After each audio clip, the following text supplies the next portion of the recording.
नमस्कार, मी श्रावणी आणि आपण पाहत आहात 1 मिनिट न्यूज। हा भारतीय क्रिकेटच्या नव्या युगाची सुरुवात आहे का?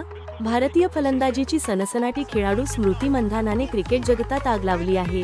20 सप्टेंबर 2025 रोजी दिल्लीत ऑस्ट्रेलियाविरुद्धच्या तिसऱ्या वनडे दरम्यान तिने कोणत्याही भारतीय पुरुष किंवा महिला द्वारे सर्वात जलद वनडे शतक फक्त 50 चेंडूंमध्ये ठोकून इतिहास रचला। ही शानदार खेळी केवळ विक्रम पुस्तकात पुन्हा लिहिली नाही, तर जागतिक स्तरावर तिची स्फोटक प्रतिभाही दाखवून दिली।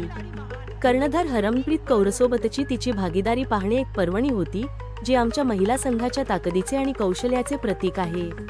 या अभूतपूर्व कामगिरीने, जी एका उच्च दबाव असलेल्या पाठलागादरम्यान साध्य झाली, संपूर्ण देशात उत्साहाची लाट आणली आहे।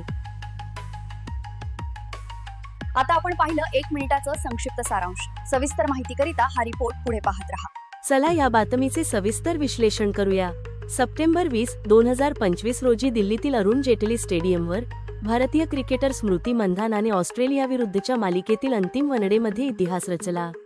413 धावांच्या प्रचंड लक्ष्याचा पाठलाग करताना, जो महिला वनडे इतिहासात फक्त एकदाच साध्य झाला होता, मंधाना स्पष्टपणे वर्चस्व गाजवण्याच्या इराद्याने मैदानात उतरली। तिने फक्त 23 चेंडूंमध्ये आपले अर्धशतक पूर्ण केले, जी स्वतःच एक कामगिरी आहे। पण ती तिथेच थांबली नाही। पॉवर हिटिंगच्या अप्रतिम प्रदर्शनात तिने अवघ्या 50 चेंडूंमध्ये आपले शतक पूर्ण केले, ज्यामुळे कोणत्याही भारतीय खेळाडूने, मग तो पुरुष असो वा महिला, सर्वात जलद वनडे शतक करण्याचा मागील विक्रम मोडला, जो 2013 मध्ये ऑस्ट्रेलियाविरुद्ध 52 चेंडूंमध्ये शतक ठोकून विराट कोहलीच्या नावावर होता। हा विक्रम मोडणारा परफॉर्मन्स ही एकटी घटना नाही, तर मंधानाच्या सातत्यपूर्ण फॉर्मचे प्रतिबिंब आहे। तिने याच मालिकेतील दुसऱ्या वनडेमध्येही शतक केले होते, ज्यामुळे हे तिचे दुसरे सलग शतक ठरले।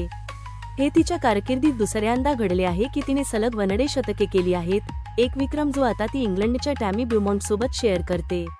मंधानाच्या 63 चेंडूंमध्ये 125 धावांच्या खेळीत 17 चौकार आणि 5 षटकार सामील होते, जे तिच्या आक्रमक फलंदाजी शैलीचे प्रतीक आहे।